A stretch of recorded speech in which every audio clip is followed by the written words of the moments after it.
अस्सलामुअलैकुम वरहमतुल्लाहि वबरकातुहू। मुअज़्ज़ज़ नाज़रीन किराम, आप जो ये वीडियो देख रहे हैं, आपको क्या लग रहा है? क्या ये नुमाइश हो रही है? क्या ये मॉल का वीडियो है? तो मुअज़्ज़ज़ नाज़रीन किराम, मैं आपको बता दूं, ना ही ये मॉल का वीडियो है और ना ही ये नुमाइश का वीडियो है, बल्कि ये जो वीडियो आप देख रहे हैं, ये एक मालदार बाप की बेटी की शादी हो रही है। और एक मालदार बाप ने अपनी बेटी को जो दहेज में जो सामान दिया है, वो आप देख ही रहे हैं। मुअज़्ज़ज़ सामिन इकराम, जिस तरीके से आज हमारे मुआशरे के अंदर रियाकारी हो रही है, जहेज़ के नाम पर, शादी के नाम पर, मेरे प्यारे इस्लामी भाइयों, वो आज काबिल मज़म्मत है। मैं आपको एक बात और बताऊं कि जिस तरीके से मालदार हज़रात ने, मालदार लोगों ने इस तरीके से शादी करना शुरू कर दी है, इसके बदले में ज़िना आम हो चुका है। यही वजह है जो आज लोग ज़िना में मुब्तला हैं और आज हमारे घरों में हमारी जवान जवान बेटियां बैठी हुई हैं, क्योंकि मालदार हज़रात तो शादियां करके चले जाते हैं। और प्यारे इस्लामी भाइयों, ये किस तरीके से रियाकारी आज हमारे मुआशरे के अंदर जन्म ले रही है। हर चीज़ दिखावे के तौर पर हो रहा है, चाहे वो शादी हो, चाहे वो किसी भी काम को लेकर के हो, वो आज हमारे मुआशरे में हद से ज़्यादा रियाकारी चल रही है। मेरे प्यारे इस्लामी भाइयों, आप ज़रा गौर करें, इस बाप को देखें कि जो दिन भर मजदूरी करता है और शाम को आता है और देखता है कि मेरी जवान बेटियां पे घर पर मौजूद हैं, उनके रिश्ते वाले नहीं चल रहे हैं। किसकी वजह से? क्योंकि उसके बाप के पास इतना पैसा नहीं है कि वो अपनी बच्चों की, अपनी बेटियों की शादी कर सके। यही वजह है जो आज जवान जवान बेटियां अपने अपने घरों पर मौजूद हैं। और यही जवान जवान बेटियां जब इस तरीके से शादियां देखती हैं, तो प्यारे इस्लामी भाइयों, वो घर के कोनों में जा कर के छुप छुप कर रोया करती हैं। वो अपने नसीब को कोसा करती हैं कि हमारा नसीब इतना हारता हो गया है। मैं आपको बता दूं प्यारे इस्लामी भाइयों, यही वजह है जो आज हमारे मुआशरे के अंदर शादी ब्याह बहुत कम हो गए हैं और ज़िनाखोरी बहुत ज़्यादा हो चुकी है। बल्कि अगर कह दूं तो ये बेजा नहीं होगा कि ज़िनाखोरी ये एक आम हो चुकी है और लोग ज़िना में मुब्तला होते चले जा रहे हैं, इसके गुनाह में दुलदुल में फंसते चले जा रहे हैं। मेरे प्यारे इस्लामी भाइयों, ज़रा गौर करें, सोचें, आज रियाकारी हद से ज़्यादा कितनी बढ़ चुकी है। जिसे देखो तो वो रियाकारी में लगा हुआ है, दिखावा इस कदर बढ़ गया है जो काबिल नाबर्दाश्त है। जबकि मेरे आका सल्लल्लाहु ताला अलैहि वसल्लम ने लोगों को पैगाम दिया, लोगों निकाह को आसान करो, निकाह ये मेरी सुन्नत है, मेरी सुन्नत को ज़िंदा करो और निकाह को आसान करो। लेकिन इसके बरअक्स आज मुआशरे में इसके ख़िलाफ़ होता जा रहा है। आज जहाँ पर भी देखो कि लोग खड़े खड़े होकर के खाना खा रहे हैं। आज देखो तो इतनी बेहयाई, इतनी बेपर्दगी हो चुकी है कि वहाँ पर हया का कोई नामो निशान नहीं रहा है। जबकि मेरे मुस्तफ़ा सल्लल्लाहु अलैहि वसल्लम ने निकाह को आसान करने का हुक्म दिया और फरमाया कि निकाह को आसान करो, निकाह करना ये मेरी सुन्नत है। अगर कोई शख्स मेरी सुन्नत को ज़िंदा नहीं करता है, मेरे आका सल्लल्लाहु अलैहि वसल्लम इरशाद फरमाते हैं कि वो शख्स हम में से नहीं है।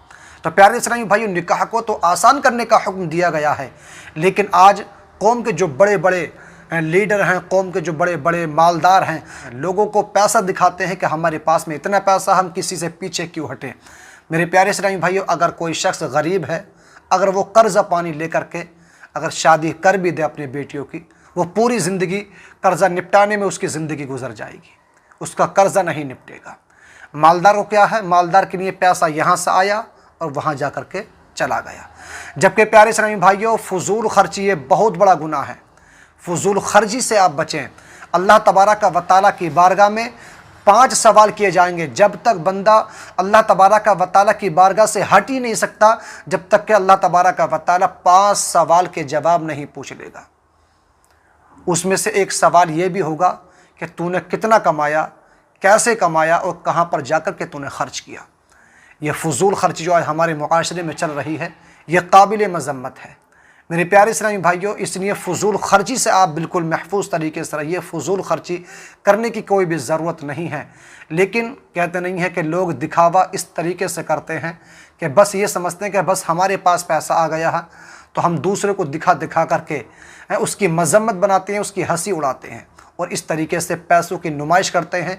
और अब एक सिलसिला और चल गया है, वो सिलसिला ये आपने देखा होगा कि जब दूल्हा बारात लेकर के जाता है तो सालियाँ आती हैं, जूता चुराई होती है, वहाँ पर पैसे मांगे जाते हैं। कोई साली 50,000 मांग रही है, कोई साली 20,000 मांग रही है। तो इस तरीके से फजूल खर्चा हमारे मुआशरे में जन्म ले रही है, जो बिल्कुल नाकाबिल बर्दाश्त है। मेरे प्यारे इस्लामी भाइयों, तो हमें समझने की और गौर व फिक्र करने की ज़रूरत है। ہمیں ان لوگوں کو بھی نظر میں رکھنے کی ضرورت ہے، اپنے جو دن بھر کام کرتے ہیں، رات کو آتے ہیں اور اپنے بچوں کو دیکھتے ہیں کہ ان کے جوان لڑکے گھروں پہ موجود ہیں، لیکن کوئی رشتے والا نہیں چل رہا، کیونکہ لڑکے والے کی نیت اس قدر خراب ہو چکی ہے، وہ آس لگائے ہوئے بیٹھا رہتا ہے، اگر میرے لڑکے کا رشتہ آئے گا تو میں اتنی فرمائش پوری کروں گا، میں 4 لاکھ 5 لاکھ 10 لاکھ 20 لاکھ روپے کی ڈیمانڈ کروں گا۔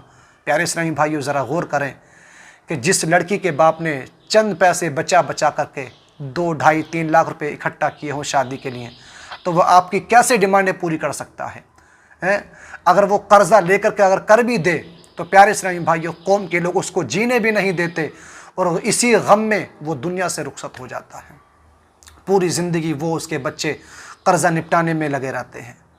میرے پیارے اسلامی بھائیوں، تو اس طریقے سے فضول خرچی سے بچیے اور آپ اپنی آخرت پر دھیان دیجیے۔ اللہ تبارک و تعالیٰ کی بارگاہ میں یہ بھی سوال کیا جائے گا کہ تو نے کہاں سے کمایا، کیسے کمایا اور کہاں پر جا کر کتنا خرچ کیا، کیسے خرچ کیا، تو نے میری راہ میں کتنا خرچ کیا اور دنیا دار کے معاملے میں تو نے کتنا خرچ کیا۔ تو پیارے اسلامی بھائیوں، اللہ تبارک و تعالیٰ اپنی بارگاہ سے جب تک ہٹنے نہیں دے گا۔ تو پیارے اسلامی بھائیوں، آپ کو یہ ویڈیو کیسی لگی کمنٹ باکس میں مجھے آپ اپنی رائے ضرور بتائیے، اور اگر آپ چینل پر پہلی بار آئے ہیں تو چینل کو ضرور سبسکرائب کر دیجیے۔ السلام علیکم ورحمۃ اللہ وبرکاتہ۔